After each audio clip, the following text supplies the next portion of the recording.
हाँ, तो हम लोग पिछले क्लास में 10वीं वर्ग के ज्यामिति का जो वृत्त चैप्टर है उसके बारे में कुछ चर्चा किए थे।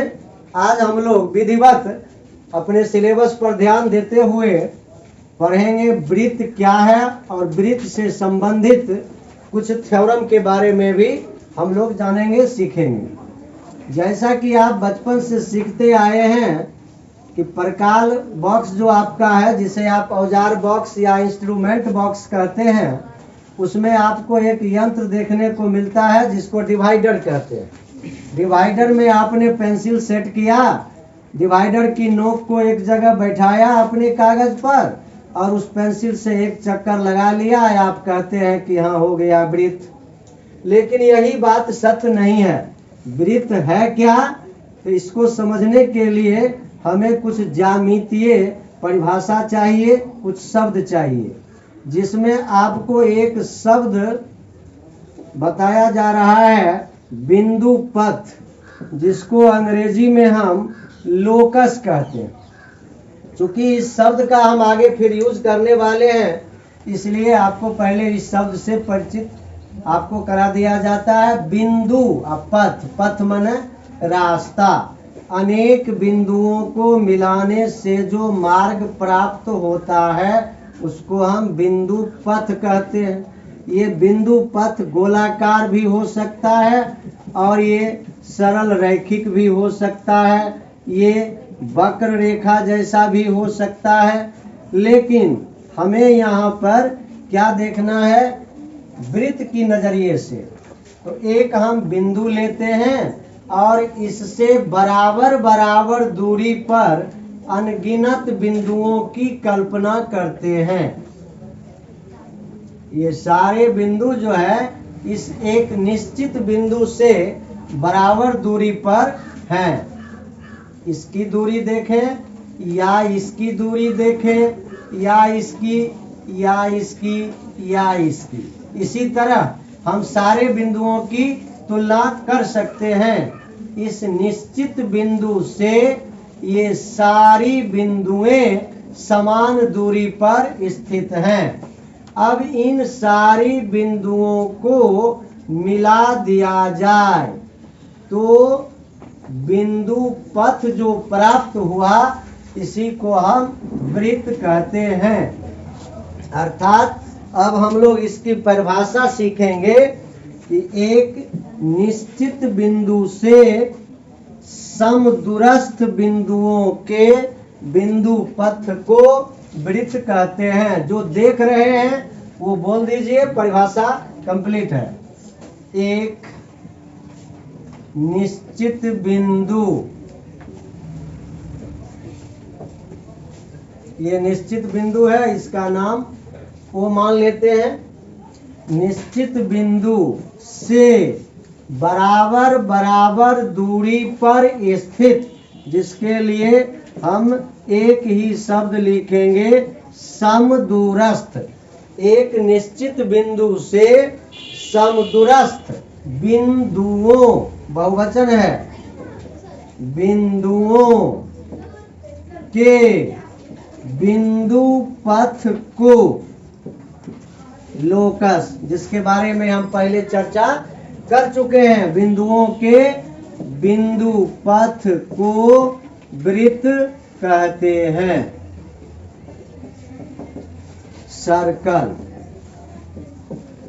अब जब हम इस बिंदु का नाम, अभी तक नामकरण हम नहीं किए हैं, लेकिन इतना सीख चुके हैं कि अनगिनत बिंदुएं एक निश्चित बिंदु से बराबर दूरी पर होती हैं। तो इस निश्चित बिंदु को हम लोग क्या कहते हैं, वृत्त का केंद्र। ये ओ जो है ये वृत्त का केंद्र है। अब ये वृत्त में तो कई भाग हो सकते हैं, जिसमें सबसे पहला भाग हमने सीखा केंद्र। अब आप मेंसुरेशन पढ़े होंगे, क्षेत्रमिति, तो उसमें आप सीखे होंगे एक शब्द परिधि, सरकमफेरेंस। ये सरकमफेरेंस क्या है, तो किसी वृत्त पर एक पूरा चक्कर लगाने से जो हमें दूरी तय करनी पड़ती है उसको हम परिधि कहते हैं, जिसके बारे में शायद आपको पता हो सकता है। 2 पाई r होता है, तो ये क्षेत्रमिति की बात है। हम लोग अभी ज्यामिति में हैं, तो परिधि पर हम एक बिंदु लेते हैं जिसका नाम रख लेते हैं ए। ओ से ए क्या है? इस ए की ओ से दूरी है, यानी वृत्त की, आइए हम लोग अभी यहाँ त्रिज्या की परिभाषा प्राप्त करने जा रहे हैं। वृत्त के केंद्र से परिधि पर स्थित किसी बिंदु की दूरी को त्रिज्या कहते हैं। अंग्रेजी इसका होता है रेडियस, इसलिए इसको हम आवश्यकता अनुसार कहीं स्मॉल आर से कहीं कैपिटल आर से सूचित करेंगे। यानी हम अभी तक 2 अंग के बारे में जाने, या 3। वृत्त क्या है, ये वृत्त की बात है।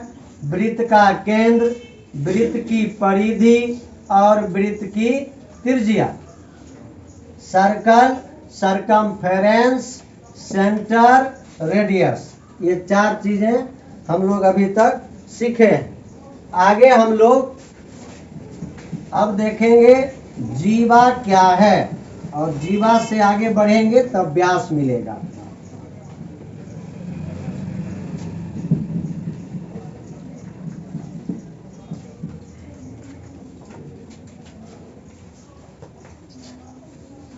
ये हमारा वृत्त है, ये वृत्त का केंद्र है।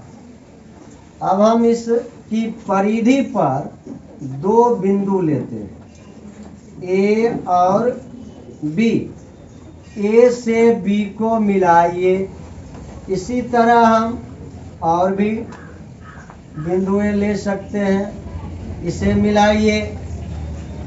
और भी बिंदु ले सकते हैं, इन दोनों को मिलाइए, इन दोनों को मिलाइए। ये क्या है? ये सारी ए हो, बी हो, एन, एम, डी, सी, ई, एफ, ये सारी बिंदुएं केंद्र से समान दूरी पर स्थित हैं।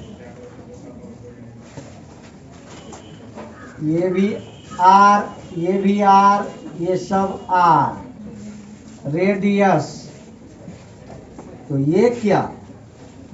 ओ से ए रेडियस त्रिज्या, ओ से बी त्रिज्या, और ए से बी क्या? एम से एन, सी से डी, ई से एफ या एफ से ए। ये क्या है? एन से बी। यह क्या? यही है जीवा कोड। अब यदि यहाँ पर परिभाषा के रूप में पूछा जाए कि जीवा किसे कहते हैं, तो क्या कहेंगे? जो देख रहे हैं वही बोल देना है। हम ए से बी क्या देख रहे हैं? वृत्त की परिधि पर स्थित 2 बिंदुएं हैं, ए और बी। ए बी क्या है? इन दोनों को मिलाने वाली रेखाखंड है। यानी वृत्त की परिधि पर स्थित किन्हीं 2 बिंदुओं को मिलाने वाला रेखाखंड जीवा कहलाती है। अब यहाँ बाला लिखे, यहाँ कहलाती लिखे। बाला रेखाखंड के लिए लिखे हैं और कहलाती जीवा के लिए लिखेंगे।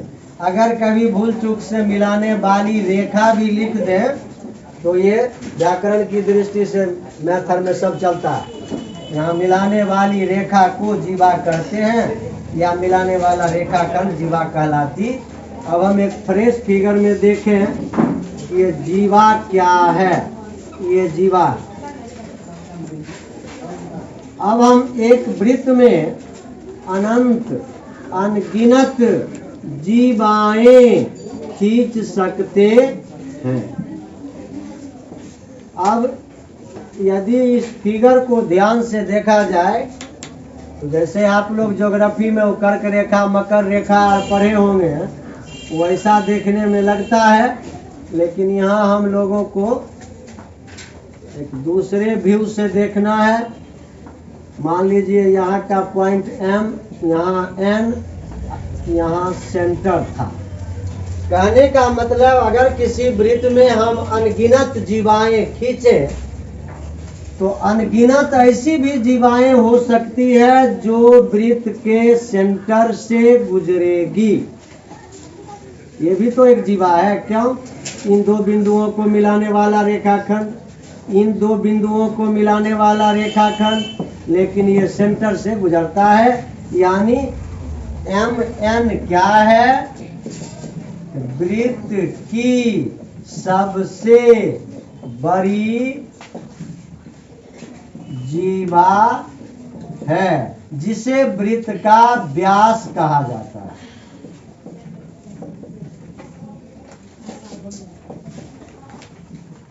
कहते हैं, कहा जाता है। यानी अब इस फिगर को गौर से देखना है। किसी वृत्त में अनंत जीवाएं खींची जा सकती है, उसमें अनंत ऐसी भी जीवाएं होंगी जो वृत्त के केंद्र से गुजरेगी। यानी वो सारी जीवाओं में सबसे बड़ा, जिसको हम वृत्त का व्यास कहते हैं। अब आइए MN पर गौर करते हैं। O से N के बारे में हम जान चुके हैं, ये वृत्त की त्रिज्या है।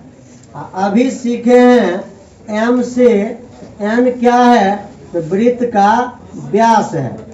अब यहाँ देख सकते हैं हम कि MN जो है वह ON का डबल है। MN ON का डबल है। यानी MN को अगर हम व्यास के लिए D लिखें, ON को R लिखें इंटू 2, हम एक यहाँ फार्मूला बना लेते हैं D इजकल टू 2R या R इजकल टू D/2, जो आप क्षेत्रमिति में मेंसुरेशन में पढ़े होंगे और शायद ये आपको याद ही होगा। अभी सिद्ध करके बताया गया कि वृत्त के व्यास में और उसकी त्रिज्या में क्या संबंध होता है। अगर इसे हम भाषा में बोले तो कहेंगे वृत्त का व्यास वृत्त की त्रिज्या का 2 गुना होता है, या वृत्त की त्रिज्या वृत्त के व्यास का आधी होती है। ये भाषा की बात है। फार्मूला की दृष्टि से D इजकल टू 2R और R इजकल टू 2D/2। अब हम लोग सीखेंगे जीवा से ही संबंधित। जैसे यहाँ पढ़े थे कि वृत्त की परिधि पर स्थित 2 बिंदुओं को मिलाने वाला रेखाखंड। अगर हम इसी जगह बोले मिलाने वाली रेखा, रेखा की लंबाई तो दोनों तरफ अनंत तक बढ़ाई जा सकती है। A से B रेखाखंड हुआ, XY क्या हो गया? एक रेखा हो गई। तब इसका नाम हम क्या दे सकते हैं? A से B तक फिक्स था तो नाम रखे थे हम लोग जीवा, जीवा रखे थे। अब यही जीवा अगर इसकी लंबाई को हम दोनों तरफ अनंत तक बढ़ा दें तो इसका नाम हो जाएगा छेदक रेखा, सेकेंट, छेदक रेखा। अगर हम इस बिंदु X से इस वृत्त पर अनगिनत रेखाएं खींचना शुरू करें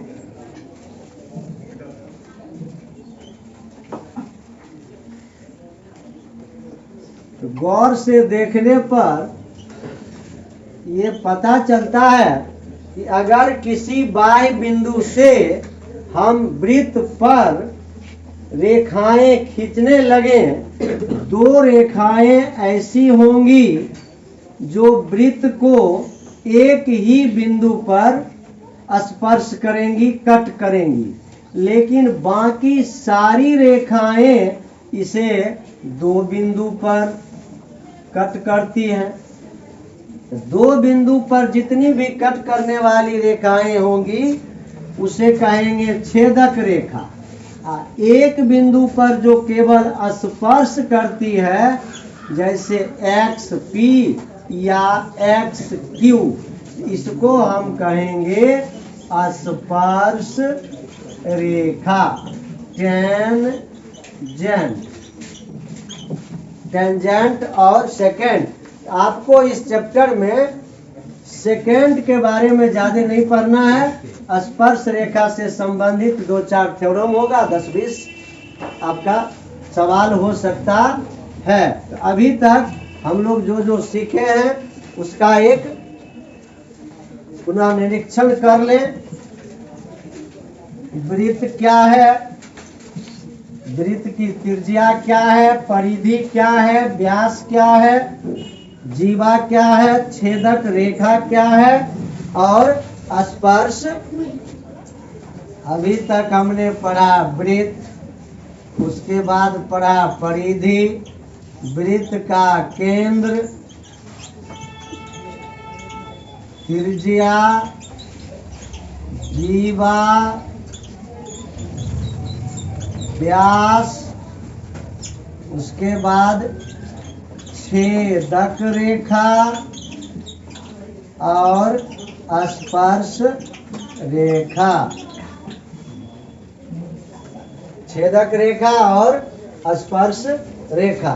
तो आज की पढ़ाई को यहीं पर हम लोग स्थगित करते हैं। फिर आगे के क्लास में हम लोग इससे संबंधित 1-2 और थ्योरम को देखें।